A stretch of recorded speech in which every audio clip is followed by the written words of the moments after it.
conversation which we have today is for the online journal White Crow Art Daily. It's a journal on art and literature. It's an online journal and it's a bilingual journal. It's run by a group of like-minded friends. Just as the journal is, you also are a bilingual writer. You write in Welsh as well as in English. So can we say that you have two mother tongues? What a loaded question. I have one mother tongue, one father tongue also. This is Welsh. I started learning English when I was around 7 years old. And if I'm very tired, I will speak Welsh without realizing it. It comes out in Welsh. But I do write in both Welsh and English. My university education was in the English language in Scotland. I had this thirst to go as far as possible, as I could, within the confines of the island of Great Britain, to study at that point in my life. I had thirst to travel, thirst to meet people from other countries. So by now I do feel that I'm able to creatively use both languages. I consider them my own, whereas I speak perhaps French and Italian conversationally with some errors. I have always felt that it is almost impossible for a poet to write poetry in a language other than his or her mother tongue. Of course, there are a few exceptions, but if you really look at great poets, even poets in exile, say like Joseph Brodsky, we can see he wrote mostly his poetry in Russian, but he wrote his prose in English. But you write your poetry in English and your fiction in Welsh. And again, we in Malayalam, we had a great writer. She's no more, unfortunately. And she wrote her poetry mostly in English and her fiction in Malayalam. Well, I do use both languages for poetry and for fiction genre. For some reason, I've really thought so hard about this. I'm not sure why I tend to write more poetry in English, and I thought long and hard, and there's a sense of guilt because as a minority language you feel a certain obligation and desire to express yourself in that language. So why do I write less poetry in Welsh? And the only conclusion I can come to is that we have this time-honoured form of poetry in Welsh called cynganedd. Cynganedd means harmony, and this form of poetry being one of the strictest form of poetry that exists in the world, as somebody who doesn't write cynganedd, I can say that it resembles algebra for those who come to it without a depth. Is it a scheme of meter?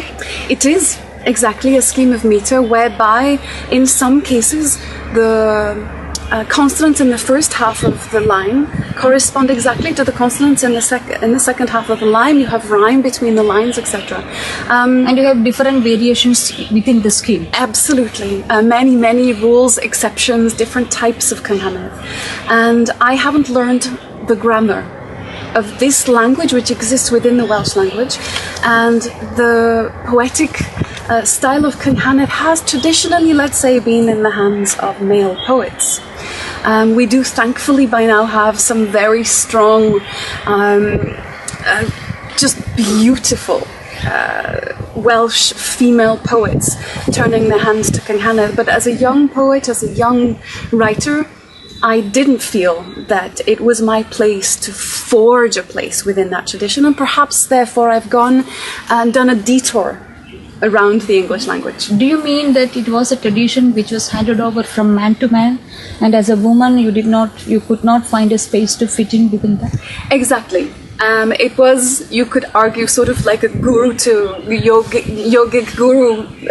You could have a parallel like that. A young man in the village who was interested in cynganedd would turn to a local poet to learn this skill. And as a young person, I was so curious about the world, and I didn't feel strong enough as a feminist to say I will carve a space for myself here where it seems impossible. Now things may change, but we'll see. I can see a similarity in the space which Malayalam occupies in the larger context of other languages, as well as Welsh occupies.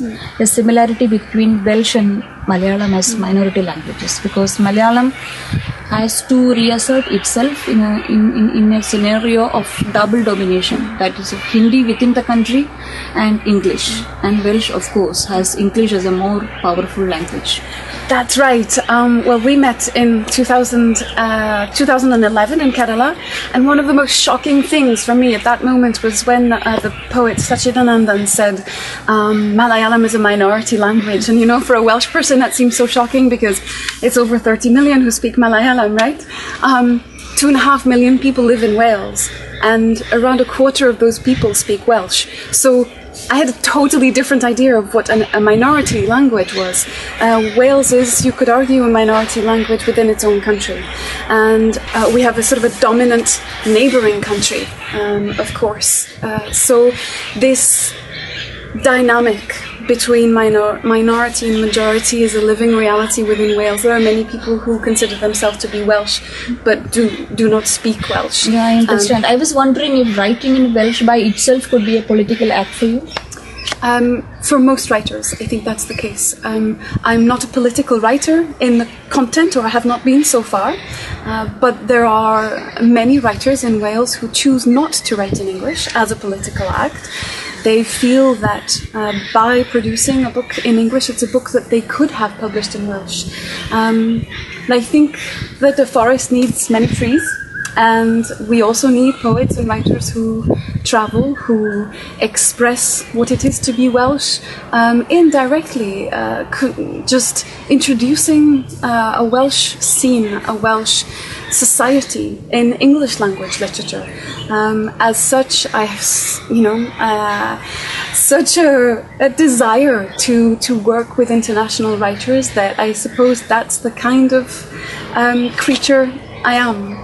You just said you are not a political writer in content. So can you elaborate a little bit on that? Why did you say you are not a political writer? I was differentiating between sort of literature that may contain a manifesto or a very clear political motivation. But I do believe that when you're writing in the Welsh language, and I will always write in Welsh, I find that I'm exploring different genre and different ways of expressing myself in Welsh. The very fact of publishing, regardless of the theme, is a political act in itself. Again, coming back to the issue of language, writing in Welsh is a small language. You are sure to have a readership, even though it may be small. But writing in English, is it more challenging to you in view of getting published or making yourself heard? Again, you've identified there one of the great advantages, in fact, of being a Welsh language writer, is that first Wales is known as the language, the country of song, poetry, language. And I'm from a community that supports my art. We have festivals which are called the Eisteddfod, and the focus of this festival is literature. So I come from this background and society where it is celebrated and rather normal to be surrounded by poets and those who engage in language. Beyond that, the larger world of the publishing industry in the English language is a little more scary. It does mean that I perhaps have had the opportunity to hone my skill within the Welsh language and then transform myself and engage with other writers. It's given me confidence. Sian, you live in Paris, you work in Paris, and you travel around the globe a lot. You are an urban poet. You have an urban life as a poet. But when I'm translating your poems, it becomes very easy for me to connect with the themes you are dealing with, because you deal with rural themes like women in a village folding the blankets, or some mysterious monster stealing the hens from rural farms. I can easily connect, unlike when I work on the poems of other British poets, English poets. My own life as a child in the village easily connects. It helps me to easily connect with your poetry. So can we say that essentially in your elements you are rural? In my elements, I will always be rural. I have a feeling that when I meet someone for the first time now, I forget that I've been sort of living an urban life for maybe 7 years, on and off. I feel that I need to be introduced with a little preface. There's this introduction that's needed, that walks into the room before me and says, by the way, this person is not really urban, and she's much more comfortable milking the goats when she's a little girl rather than now in a city where she's constantly a little bit on edge. In fact, she has long hair, not short hair. You need to know this about her before you meet her. I think that we all carry different identities, within us, and it's like a Russian doll.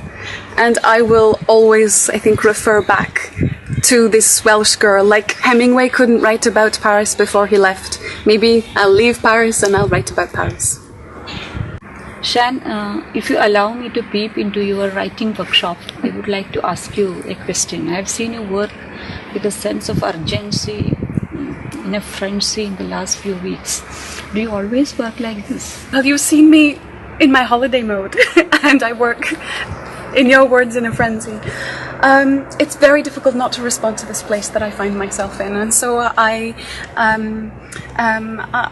go from this sort of insistence and reminding myself, Sian, you're on holiday. You don't necessarily need to do this, but at the same time, I have my notebook, and I've told myself not to be attached necessarily to a particular outcome out of this visit to India, even though we're going to work on a book. But no attachment to the outcome. My only desire is to fill my notebook, because this is just glorious material that I can take home with me. It's not necessarily finished work. It's just that I have to write it all down. And I have this sense that by writing it, not only am I making sure that it's safe, but I'm also anchoring it in my imagination. So even if I lose the notebook, the action of writing it makes it stay here somehow. It's there. You seem to have developed a special interest on India as a country, and you have traveled. It is one country that you have traveled outside of Europe. Can you tell what has attracted you specifically to India as a writer, as a person? Well, I'm also a yoga teacher, training that I've completed quite recently. I think that life has a way of pointing you in the right direction. And this opportunity came in 2011 to work with yourself and Sampurna Chatterjee and Sachidanandan. It seemed like a gift. Yeah, our translation workshop in Trivandrum. That's right. And since then, other opportunities have also come my way. Naturally, I am so drawn to the landscape, the storytelling, the mythology. And so recently I've actually started translating the works of Tagore.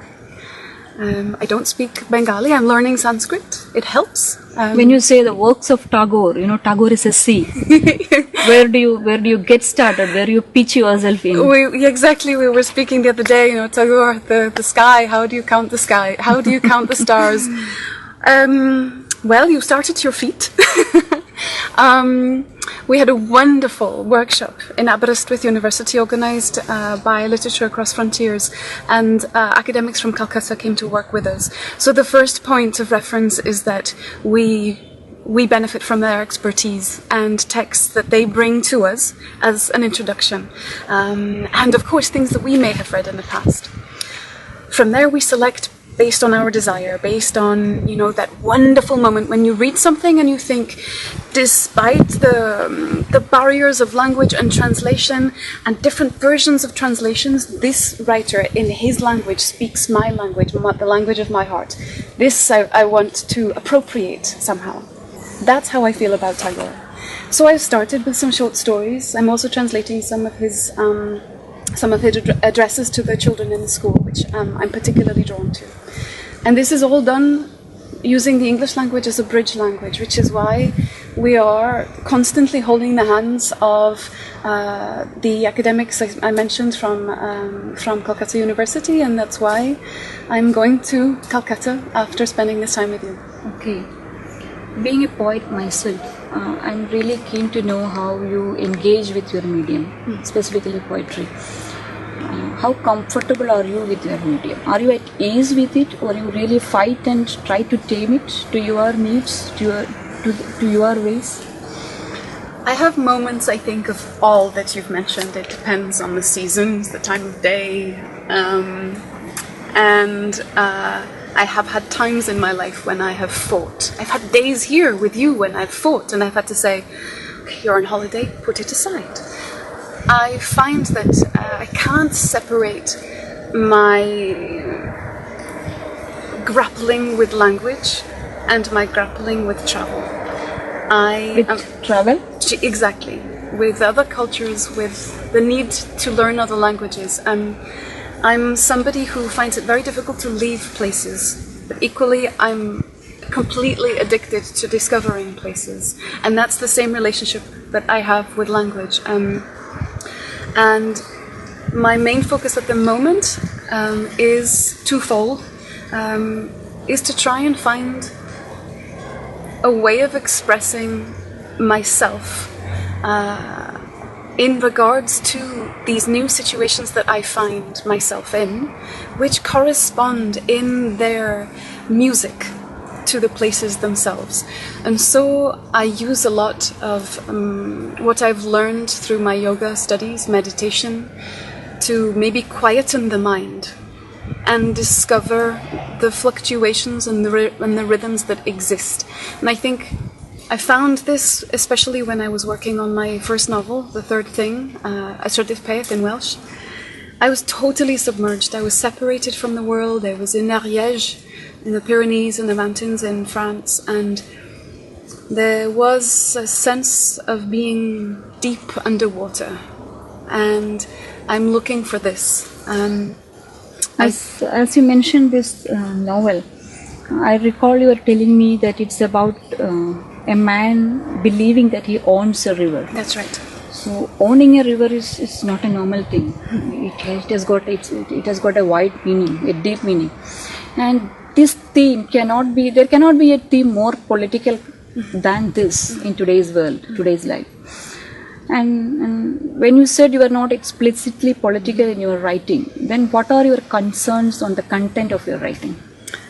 Well, you've really identified, I think, how in my writing I may present subjects which are political but under the current. George Owens is a man who believes that he owns a river. He has believed this for more than 90 years of his life, and owning a river is legally impossible. Let me ask you something else. Is it a real life story? Is there a historical reference to the content, the story of this man? The only historical content is that George, as a fictional character, bases part of this belief on a legal document written by Hywel Dda, which is one of the earliest manuscripts in the Welsh language, and Hywel Dda was the first to write down the laws of Britain. That's the only sort of historical part. George weaves mythology, history, gossip, everything to provide evidence that he is the owner of the river Dyfrdwy, Deva, goddess, you know. Very interesting. Can you repeat that term? Dyfrdwy. Ah. Dyfrdwy. So from the political point of view, to go back to your question, of course, there are many of us today who struggle with the fact that we believe something that goes against the grain of our society. And it may cause far deeper problems for that individual than George, who believes he owns a river. So in that sense, I'm dealing with the difficulties of standing out, of being a revolutionary, of being a radical, of being a lunatic, or being perceived as a lunatic. All of which is relevant no matter where we live in the world today. Sian, you teach creative writing in the American University of Paris. So let me ask you the age-old question. Do you really believe creative writing can be taught? Oh dear, that question. No. No, creative writing cannot be taught. I hesitate before using the word teach in this context, but again, what do you do when you're in an academic setting? This is a word that comes out without you thinking about it. I believe that we are teaching literature from the inside. So in a practical sense, what we do is we create like a salon. I guess that's appropriate because we're in Paris. If you think about the Impressionists and writers who have been drawn to Paris, and they sit together, they discuss, really get into the fabric of literature. That's what we do. And so the young writers are spending the term or the year writing a lot. They're practicing this craft, just like a visual artist would go and they would study portraiture and landscape and all these things. And we bring writers in to speak to them, living writers. We bring works by other writers. And then we think about maybe the obstacles that those writers have faced. Why have they taken particular creative decisions? And once those types of conversations happen week after week, it adds to a writer's toolbox. And then it's up to them what they do with them. It's like showing them the door, and then we see what happens. Yeah, that makes sense. And what is you are always interacting with the new generation, newest writers. What is the newest writing in Welsh like? Oh, I think that we're in a very interesting time for Welsh literature, both when we're speaking about poetry and prose. If we look at prose first, I believe that the interesting pattern that I see emerging at the moment is that many prose writers are as confident in the Welsh language creatively as they are in the English language creatively. And there's a magic connection between brain and heart, I think, that enables one to express themselves creatively in a language rather than writing an email or something like that. And this is something that's happening in the last 10 years. Increasingly, Welsh writers are translating their works into English. They're traveling. There's a lot of cross-pollination, bringing interesting voices and music back to Wales. And then on the poetry scene, there's a huge wave of young, vibrant writers using this traditional form of cynghanedd, women and men, and combining it with rap, taking it around schools. We have a national children's poet. Wales remains the land of song, absolutely. I would like to, all of us would like to listen to the sound of your language. Could you read a few lines from Welsh? I've selected a poem for you that is not one of my own. This is one of my most cherished poets. I worked closely with him also as the proofreader of the magazine that I co-edit until his death last year. Gareth Lloyd Owen was his name, and he was from a village just across the Dyfrdwy River from where I'm from. Could you please repeat the name of the river? It sounds beautiful. Dyfrdwy. Oh. Dyfrdwy, thinking, the goddess river, Deva Dyfrdwy. This river also has an English name by coincidence, which is the Dee, but that doesn't have the same poetry, the same ring to it for me. So Gareth Lloyd Owen was someone I looked up to my whole life, and it has been an incredible thing that I've been able to meet with him and go to his home and discuss contemporary poetry with him and drink a cup of tea. He wrote for our magazine a poem, a cywydd, in memory of another poet, Dick Jones, who died a few years before. And Dick Jones, I think, was one of the last of his kind. I mentioned already that cynghanedd was something that was passed on from master to young poet, and Dick Jones was a farmer and poet rather than an intellectual, academically trained poet, which seems to be something that's rather the trend now. So this is a poem that Gareth Lloyd Owen wrote for Dick Jones. Ni thai awen o'i thewi, mae erioed i'w marw hi. Hi yw ein dweud yn ein dydd, hi yw forin lleferydd. Bywyd yw pob diwedd, hi yw ein byw yn y bedd. So I'll maybe explain a little bit about what he says. Please do it. It sounds beautiful to my ears, but I would also like to understand what it is. So he speaks about the muse, the inspiration, and he says that this muse cannot be made quiet. She, the muse, is referred to as she, is our way of speaking in our day. She is tomorrow's speech.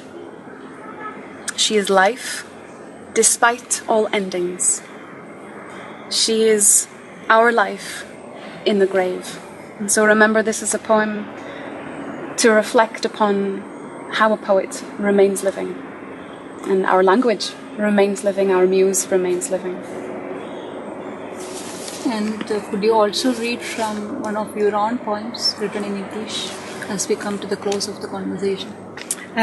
Well, I would like to dedicate this poem to all of the poets that we worked with in Kerala in 2011, to also the people who brought us there, the magic people who work behind the scenes, Wales Arts International,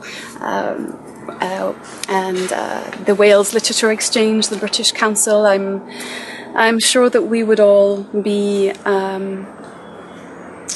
less rich, more isolated, perhaps, without their encouragement and nourishment. So, to all of those people, way back in 2011, I wanted to write about these beautiful egret birds, which, if you remember, they were on the beach, and I've seen so many of these birds in Goa in the past few weeks.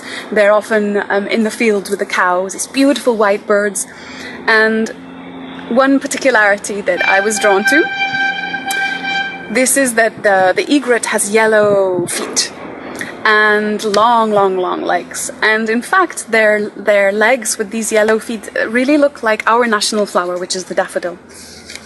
So I wanted to bring together these combinations, these cultures, because there were these birds as we were translating from Malayalam to Welsh and from Hindi to Welsh. So, egrets, Kerala beach, a long time after. I never wrote of the 3 egrets with yellow toes, scribbling Malayalam in their warm sea waves, or their flight, smuggling daffodils under eggshell bellies, or their splashes back to earth.